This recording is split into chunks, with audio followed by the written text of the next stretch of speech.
पक्षपुरुष काही सलामनी पडलेला आहे, काय कारण आहे त्याचे? नाही, उद्या सन्मान्य वरपुडकर साहेबांचा प्रवेश आहे. आता म्हणजे त्यांचा प्रवेशात त्यांचे कार्यकर्ता राहील आणि आमचे प्रवेशमध्ये माझे बघ कोण कोणाचा आहे म्हणून मी थोडा टाळलो. म्हणजे मी रिक्वेस्ट केली, मी सन्मान्य अशोकराव चव्हाणने कालची डेट घेतली तर मी त्यांना रिक्वेस्ट केली, साहेब की आपण 29 तारीख न ठेवता पुढील एक नंतर कोणतीही तारीख तुम्ही द्या, आपण त्यात प्रवेश करणार. आगामी काळामध्ये महानगरपालिकेची निवडणुका होणार आहे. मागच्या टर्ममध्ये तुमची एखादी सत्ता होती, आता जर महायुती म्हणून लढले तर पुढं शक्ती जी आहे ती कमी होईल असं वाटतं तुम्हाला, आणि कशा पद्धतीने निवडणूक असणार आहे तुमची? नाही, शक्ती कमी होईल असा काही प्रश्न उद्भवतच नाही, कारण विधानसभाची निवडणूक आणि हा निवडणूकमध्ये फार फरक आहे.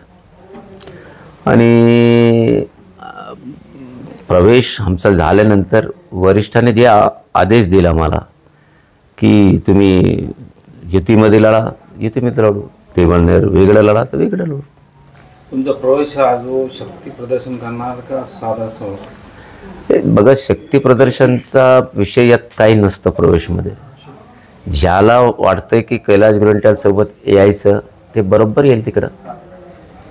आणि शक्ती प्रदर्शन कधी करावं लागतात की एखादा मोठा इलेक्शन आहे त्याच्या अगोदर करावं लागतात, किंवा एखादा नेता आला आपला तर तेव्हा शक्ती प्रदर्शन करावं असतं.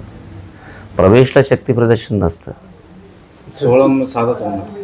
हा ज्याला बघा, तुम्हाला जे येईल ते येईल, जे नाही आले त्यांचा आशीर्वाद घेऊन जाऊ. पक्षप्रवेशाला कोणकोणते वरिष्ठ नेते जे आहेत ते हा उपस्थित राहणार आहे? आणि सन्मान्य रावसाहेब दानवे साहेब, सन्मान्य अशोकरावजी चव्हाण, सन्मान्य अतुलजी सावे आणि सन्मान्य राधाकृष्ण विखे पाटील.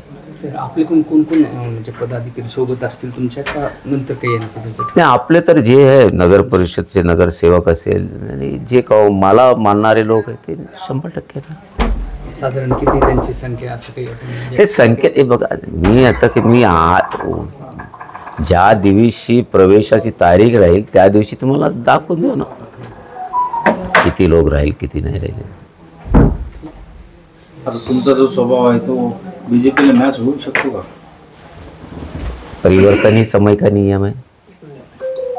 परिवर्तन पसंद पड़ना रहेगा, क्यों नहीं गिरेगा. हार पचाने की जिस आदमी में ताकत रहती है वो हर चीज पचा सकता है.